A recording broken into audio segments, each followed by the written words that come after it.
Howdy folks, High Value DMD. Don't just give me your subscription, but please let me earn it. Let me earn your like and let me earn your comment. Is it worth it? Is it still worth it to become a dentist in 2026? Today is December 30th, 2025. And we are about to roll over into a new year. Many pre-dental students in college have been accepted to dental school at this point. Earlier in the month, I think around December 14th, acceptances started rolling in, and that is something that should be celebrated. If you're watching this and you've been accepted to medical school as well, that is something that should be celebrated. I'm a dentist personally, so I'm going to talk about dental school because it is really a different scenario altogether. You should celebrate your acceptance. But now is also the time to really sit and reflect on what this means, on what this career stands for, like what the trajectory is of the dental field. I started shadowing dentistry when I was in high school. Really, I was attuned to it because my aunt is a hygienist. All the way back in 2011, 2012, I was shadowing dentistry and I saw the dentists, how they were, and most of them were older, and everything seemed so gravy. Coming from a blue-collar background such as myself, where my family has just worked outside and done hard labor, and that's what we've done. And so I saw dentistry and it seemed easy. It was in the air conditioning. Yeah, I'm in this profession because you get to work in the air conditioning. They made a lot of money. They seemed to only work 4 days a week. And I will say from that moment all the way to when I graduated dental school in 2024. So you have a lead time of about 10 to 12 years from the time I was interested in it to the time that I was finally licensed to practice dentistry. And I will tell you that this career has changed so much. So much. The biggest thing facing you is the cost of doing business in several ways. First off, the cost of dental school is through the roof. It has gone completely crazy and it is out of control. You may be watching this and you may have some undergraduate student loans. Well, you need to be aware that the new big beautiful bill passed under the Trump administration has capped the amount of student loans that you can have. So there is no more unlimited borrowing of federally backed student loans for dental school or medical school or any of those graduate programs. It is capped, and you are not going to be able to borrow to the full amount. So what does this mean for you? You are going to have to look out for private student loan options. And you're going to have a credit score. You're going to have like a plan. You're going to have to go to a bank and prove to them that you should have these student loans. Because they're not just going to give it to you. Like, you have to have skin in the game. You may even have to have a cosigner. And let me tell you, you might even have to every year go through this process and apply for a loan. It's not just going to be giving you a check from the federal government every year guaranteed. That's done for.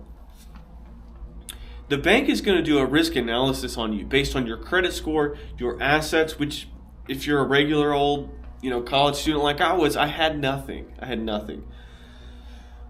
So you're going to have to get a cosigner, and maybe your parents will do it. I don't know. So that's going to be the biggest hurdle possible facing you. And if you go get a private student loan, they're going to be 8, 9, 10+%. Because the federal student loans that were just had, the previous year or whatever, they were like at 8%. So your private loans are going to be 10%. 10% interest on 350 plus thousand, 400, maybe 500,000. There's dental schools that cost even more than that. I can tell you right now that that's not worth it That's not worth it. For a lot of young dentists, you're gonna barely make 120K, 140K. Look, you gotta pay taxes. You gotta put a roof over your head. You gotta eat. You gotta put clothes on your back, shoes on your feet. You gotta put gas in the vehicle, pay for tires and maintenance on your vehicle. Look, a lot of college students, you've never had a real job. You need to really deeply reflect on this. I'm not saying that you can't do this, that you can't become a dentist, and you have worked so hard to get to this point, man. The hours of studying, thousands of dollars invested so far, taking the DAT exam, dental admissions test. You're just going to have to find a different way to do this. Odds are you need to look at the military scholarships, the National Health Service Corps, the Indian Health Scholarships. Heck, here's an idea. You could even, after college, you could commission as an officer and serve some time in the military and then qualify for the GI Bill afterwards. You could qualify for the GI Bill and then use that to pay for dental school. I mean, that's an idea.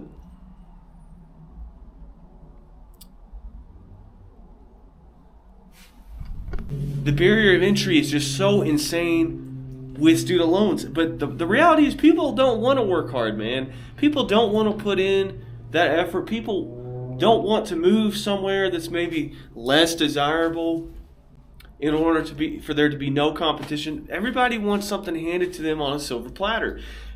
All these young people in dental school, they want to go to Dallas, go to Miami, go to San Francisco, wherever, and they want to be in the middle of everything, and they think they're going to make 200, 300 grand a year, and they're going to be fine. But the reality is, man, it's just not like that.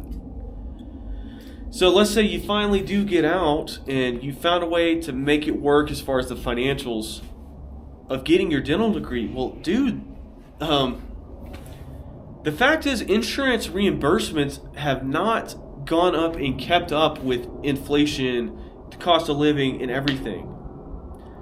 A lot of what you guys don't realize is people rely on their insurance for their dentistry.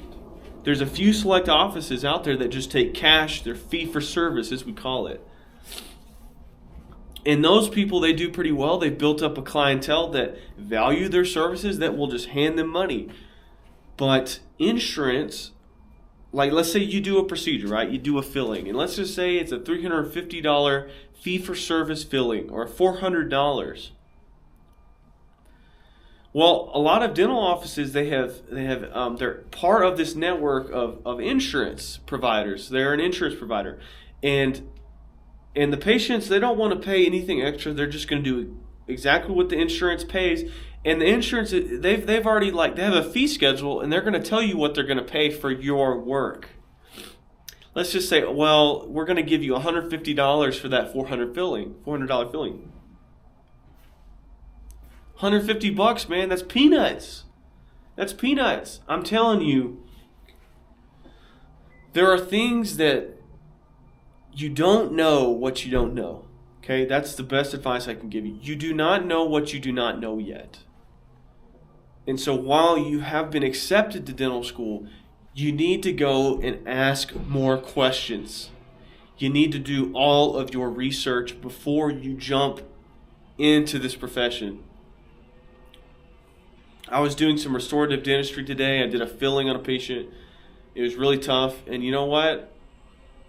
Man, I was like, man, why am I doing this?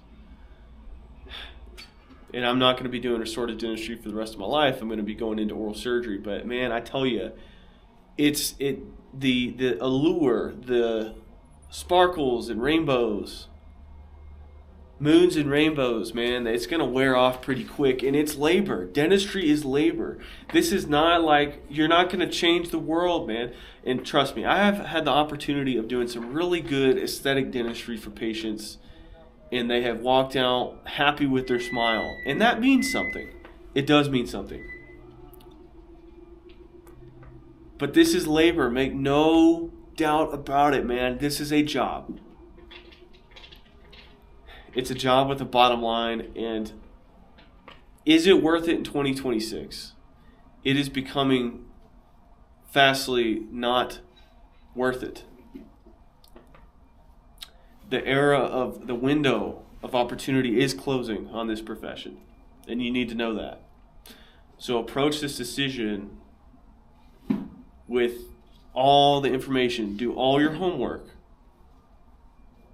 before you jump into this. And with that, I will leave you. I hope I earned your subscription. I hope I earned your like, and I hope I earned your comment. Let me know what you think below. Until next time.